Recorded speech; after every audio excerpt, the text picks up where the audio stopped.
तो दोस्तों आपका स्वागत होता है हमारे यूट्यूब चैनल एजुकेशन लाइन पर। तो दोस्तों कल हम पढ़े थे संख्या पद्धति के कुछ पार्ट्स जो कि पूर्ण संख्या थी और प्राकृतिक संख्या, पूर्ण, प्राकृतिक पूर्णांक और परिमेय संख्या थी। आज उसी के बारे में हम सभी प्रश्न करेंगे। तो दोस्तों पहला प्रश्न आता है, दिए गए कथन और सत्य है कि अर्थात कारण सहित बताना है। तो दूसरा पहला है क्या है, प्रत्येक पूर्ण संख्या एक प्राकृतिक संख्या होती है। तो प्रत्येक पूर्ण संख्या प्राकृतिक संख्या नहीं होती है, क्योंकि पूर्ण जीरो से लेकर अनंत होता है, प्राकृतिक 1 से लेकर अनंत। इसलिए दूसरा आते हैं, प्रत्येक पूर्णांक एक परिमेय संख्या होती है। प्रत्येक पूर्णांक परिमेय संख्या होती है। प्रत्येक पूर्णांक संख्या परिमेय संख्या होती है। पूर्णांक संख्या परिमेय संख्या होती है। तीसरा आते हैं, प्रत्येक परिमेय संख्या एक पूर्णांक होती है। प्रत्येक परिमेय संख्या पूर्णांक नहीं हो सकती है, लेकिन प्रत्येक पूर्णांक संख्या परिमेय हो सकती है। प्रत्येक प्राकृतिक संख्या पूर्ण संख्या हो सकती है। प्रत्येक प्राकृतिक संख्या पूर्ण संख्या नहीं हो सकती, क्योंकि प्राकृतिक होती है जो 1 से लेकर अनंत, और ये पूर्ण होती है 0 से लेकर अनंत। तीसरा आते हैं, प्रत्येक पूर्णांक एक पूर्ण संख्या होती है। प्रत्येक पूर्णांक संख्या पूर्ण संख्या होती गलत। प्रत्येक पूर्णांक ए पूर्ण होती नहीं है, क्योंकि पूर्णांक में ऋणात्मक धनात्मक दोनों आता है, लेकिन पूर्ण में धनात्मक सिर्फ। प्रत्येक परिमेय संख्या का पूर्ण संख्या होता है। प्रत्येक परिमेय संख्या पूर्ण संख्या नहीं होता है।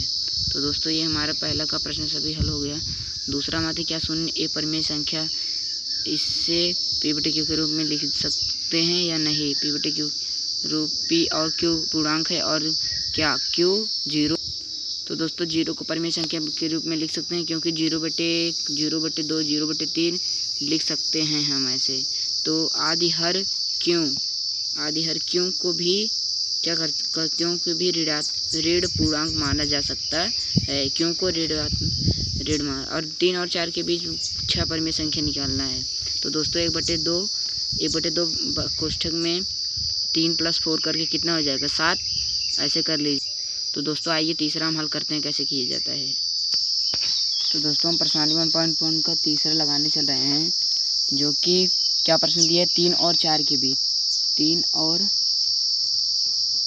क्या दिया है, 4 के बीच 6 परिमेय संख्या निकालना है। कितने निकालना है, 6 परिमेय संख्या।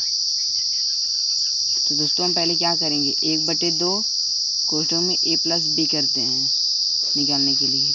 तो दोस्तों a बराबर 3 हो जाता है, b बराबर क्या, 4। तो हो गया 4। फिर इसके बाद कर लेते हैं a का मान 1/2 कर लीजिए, फिर a का मान 3 + 4, इसको कर लेंगे तो 2 गुणे 7। तो ये 7 ऊपर हो जाएगा, इसे 1 मान लीजिए। तो 7/2 की है पहला परिमेय संख्या, पहला परिमेय संख्या ऐसे लिख लीजिएगा। और यहाँ पर यह ऐसे, ये पहला निकल गया। अब दूसरा निकालना है, हमको क्या करना है, फिर या तो 4 में प्लस कर दो, या तो 3 में।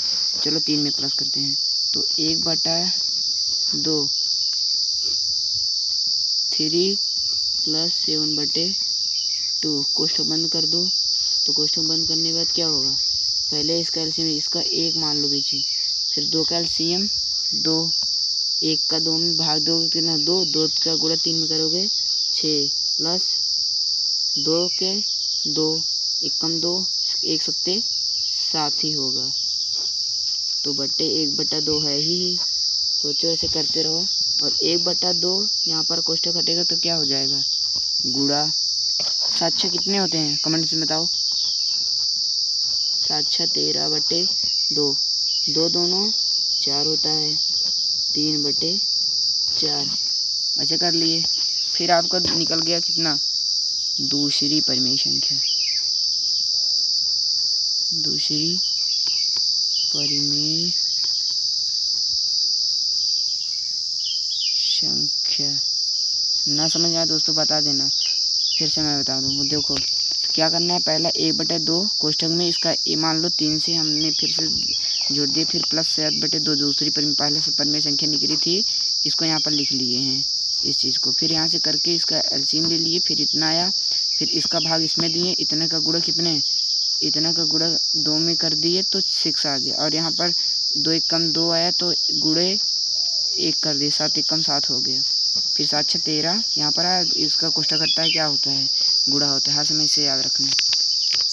फिर दूसरी निकली, अब तीसरी निकालने के लिए क्या करना है हमें, ज़रा ऐसे कर लो, यहीं पर हम कर लेते हैं तीसरी निकालने के लिए।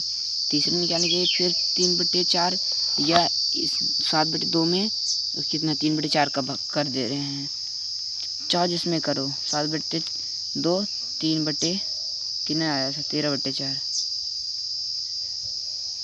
तो इसका एलसीएम लोगे कितना आएगा, 2 4 का 4, 2 भाग 2 4 में दोगे 2, 2 7 कितना होगा 14, प्लस 4 का भाग इसमें देखो तो 1 1 13 में 13 कितना होया 4 3 7 2 27/4। ये क्या हो गया तीसरी परिमेय संख्या, तीसरी।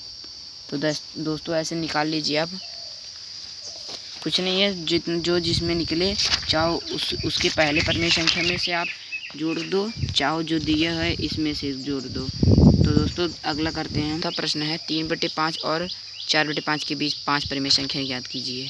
तो दोस्तों आते हैं हम इसको भी करते हैं। तो दोस्तों हम आ गए हैं 3/4 और कितनी 5/4 के बीच, 3/4 और 3/4 और कितने में 5/4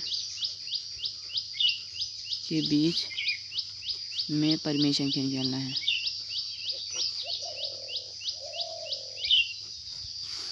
3/4 इसमें यहाँ पर लिख लो, प्लस 5/4 कर लो, ये कोष्ठक ऐसे कर लो, और यहाँ पर 1/2, इसका हल करोगे तो 1/2 ही रहेगा। इतना तो आप छोटे से क्लास 8 में ही जान चुके होंगे परिमेय संख्या का जोड़। फिर 4 जब नीचे का हर बराबर रहता तो जो संख्या रहती है उसी लिख दिया जाता है। तो 4 बराबर है तो 4 लिख दी गई, 4 फिर ऊपर ले जाने संख्या क्या होती है जोड़ लिया जाता है। तो ऐसे करके फिर 1/2 गुणे 5 3 8/4 हो जाता है। तो 8/8 हो गया। 8/8 का मतलब कितना होता है 1, या 8/8 ही लिखने दो आप, कोई बात नहीं, 8 नहीं, हाँ 8 ही हो जाएगा। ये परिमेय संख्या ये निकल गया। अब दूसरा और निकालते हैं। फिर क्या हुआ 1 + 3/4 कर दो, और कोष्ठक बंद करके 1/2, फिर इसको हल कर दो। तो 1/2 गुणे, मान लो अभी कोष्ठक मान लो, इसको रहने दो, पहले 4 का एलसीएम यहाँ पर बट्टे में 1 मान लिया करो। फिर 4 का 1 में भाग 4 को 4 में 1 का भाग 4 में देंगे तो कितना होगा 4 ही आएगा। 4 का गुणा 1 में करेंगे तो 4, प्लस 4 का भाग 4 में देंगे तो 1, और 1 का गुणा 3 में 3। फिर यहाँ पर कर लो, फिर इसको 1/2 लिख लो, फिर कोष्ठक करता है तो गुणा हो जाता है। 4 + 3 कितना होता है 7, और बटे 4, 7 एकम 7, 7 दूनी 14, 4 दूनी 8 हो गया। ये क्या हुआ, ये दूसरी परिमेय संख्या।